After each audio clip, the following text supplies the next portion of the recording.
We got two kids, Shanks and Shamrock, two pieces of the same coin. One coin or one side is on the good side and one side is on the bad one.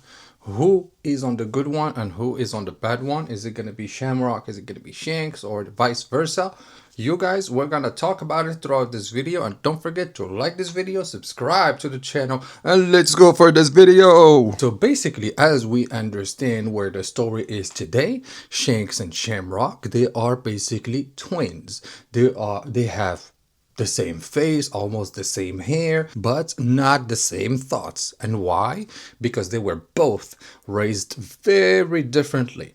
One was raised on Marishwa with all of the gods' knights, the celestial dragons, and Imu and all of that, you know. But the other one knew a very adventurous life, where he basically was with the king of the pirates, Goldie Roger, and all of his nakamas, and where he basically traveled to all of the Grand Line. But when we go back to actually what happened in the very beginning, and when they were born, you understand, with the help of the backflash of what happened to King Harold and what happened to Rock D. Chebek, aka Davy D. Chebek, and all of that, we understand. Shanks and Shamrock are born on God Valley, basically, and they are God Valley natives.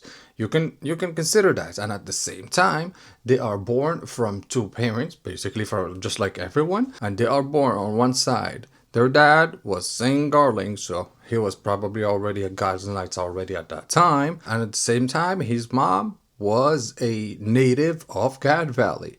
So chances of her being one member of the Davy clan, very high.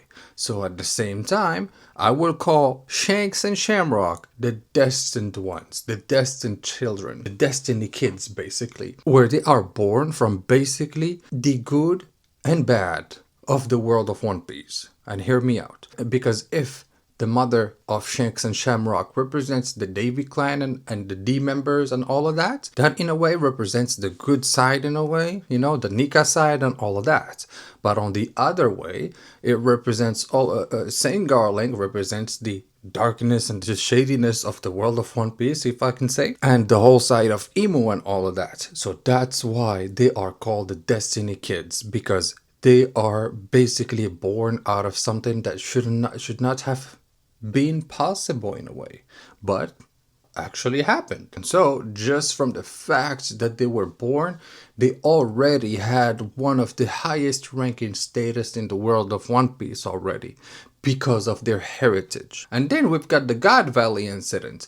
And in that God Valley incident, they were still literally babies. And at that time, right before the incident actually started, Saint Garling actually goes to the mother that he did some stuff with, and he looks at her, and the mother was so excited because she wanted to actually have a life with Saint Garling and raise their two kids, Shanks and Shamrock, like a true family and all of that. And guess what?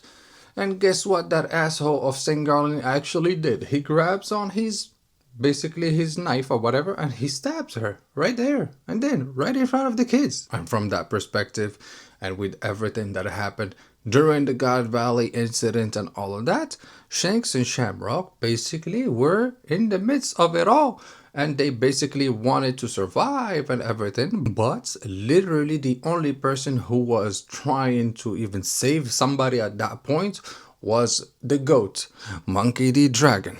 Yes, my goat, Monkey D. Dragon, was on God Valley, and he was the only one who was basically trying to actually help the civilians. And by trying to help, he had basically Shanks and Shamrock in his hands, and he was basically booking it for safety, you know.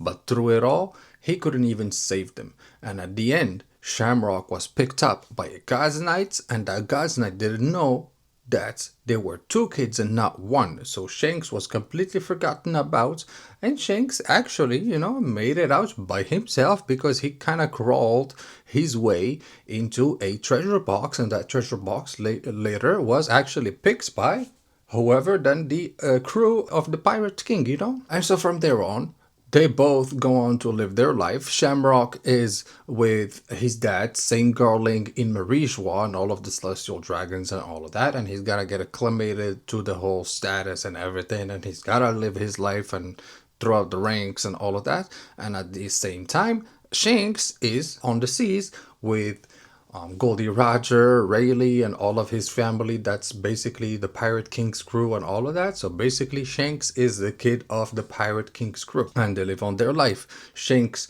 goes on adventures. He discovers people. He discovers mentalities. He lives on life at the fullest that he can and all of that. And through it all, Shanks gets an experience of what life is, and at the same time, Shamrock is getting a complete different experience of what life is. Because when you compare them in their childhood, for example, like how Shanks used to talk, like somebody that's regular, and how Shamrock would have used to talk when he was a child, he would have been so pretentious and so much of an asshole.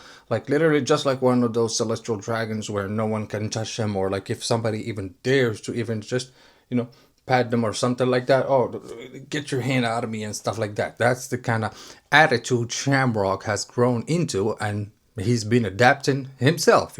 But then, after all of the adventures with Goldie Roger and all of that, and figuring out the One Piece and everything, there was a discussion in between Goldie Roger and Shanks that we still don't know yet that happened.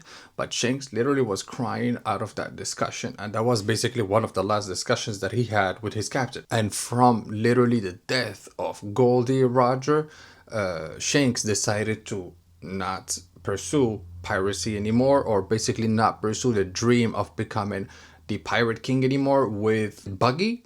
And from there, Buggy started to hate Shanks even more, to the point where he didn't want to talk to him anymore, and they were done. And from the moment he died, basically Shamrock is still in Marijois. He's still probably training to become more of an asshole, training to become more of a, yes, I want this whenever I want it, and you guys should die because if you don't get it for me and all of that kind of person. But at the same time, he's still training and he's still becoming super strong and all of that, especially with Saint Garling and all of that to kind of teach him the ropes and everything. I am telling you, Shamrock, he's pretty much strong.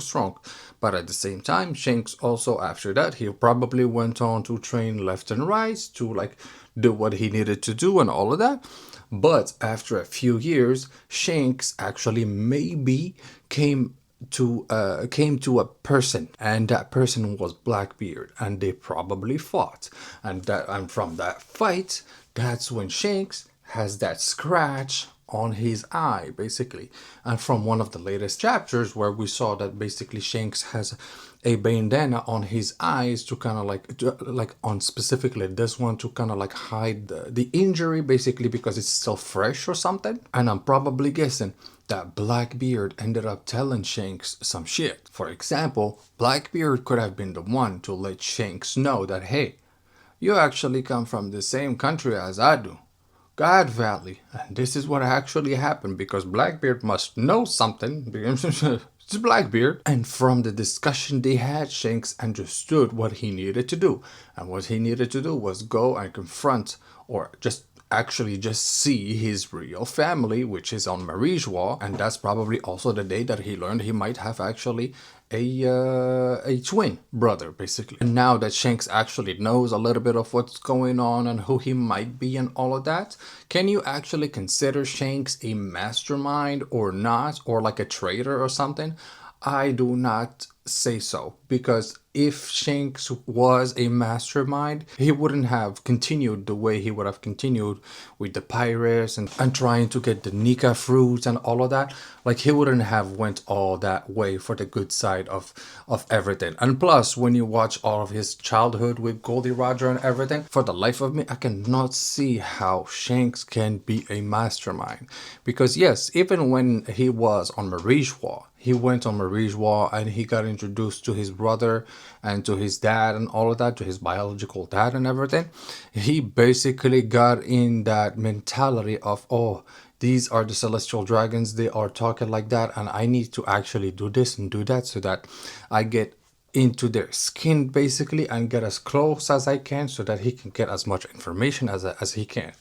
Can you consider Shanks as a mastermind? No, I would consider Shanks as a super spy because he's able to go to Marisua, keep on believing on his beliefs, and playing the role he needs to play when he needs to play it, you know? And that's why, like, literally, even when King Harold wanted to just talk to him, literally Shanks was like, oh, it's like, oh, you filthy giants or whatever. And so, from the perspective of when the both twins were on Marisua, you can say that both were on one side of one coin, basically, where they were on the bad side of the coin in a way. But from the perspective of Shanks, when he went back down to the ocean, to the real world and all of that, oh no, Shanks is on the good side, and I am telling you, we have two sides of the same coin, where the same coin, the same face, on one side is the side of devilish evilness and all of that, and on the other side is the side of goodness, of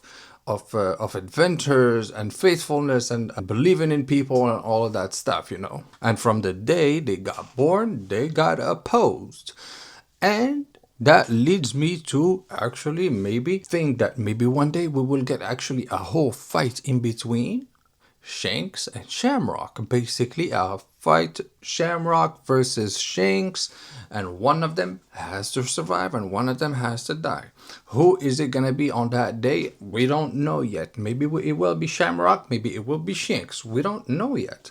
But I'm probably betting my bet on Shanks. I am telling you, Shamrock ain't got shit on Shanks. And so knowing that basically Shanks is on the Nika side of the coin and then Shamrock is on the Emu side of the coin, we can understand that maybe there was a previous coin that was played before, and that coin was Emu and Joy Boy. And from that perspective, both create their mentalities, their ways of thinking and the ways of life and ways of communicating and living and all of that. And from those perspective, those created more coins in a way where now we get even Shamrock and Shanks, two sides of the same coin that basically have two very, very distinct and different ways of living and thinking and everything, you know? And so that's why One Piece is just ways of thinking and way of conducting and ways of doing stuff. So just like Vegapunk was saying, he doesn't know who was on the right side, who was not, and who was on the good side. He doesn't have that much information and all of that. Well, that's what he was talking about, like having a coin where it's basically two people that have basically maybe the same roots, and from those same roots, same even faces, you got two very different ways of thinking. And Vegapunk was like, I don't know which one is better, you know, because he doesn't have that much information. But from everything that we could see, that's it. Emu was the bad side with Shamrock and everything, and then you've got the Joy Boy side with Nika and Shanks. That's all I'm saying. And let's talk it through in the comments below. And on that note, guys, don't forget to like this video, subscribe to the channel, and I'll see you in the next one.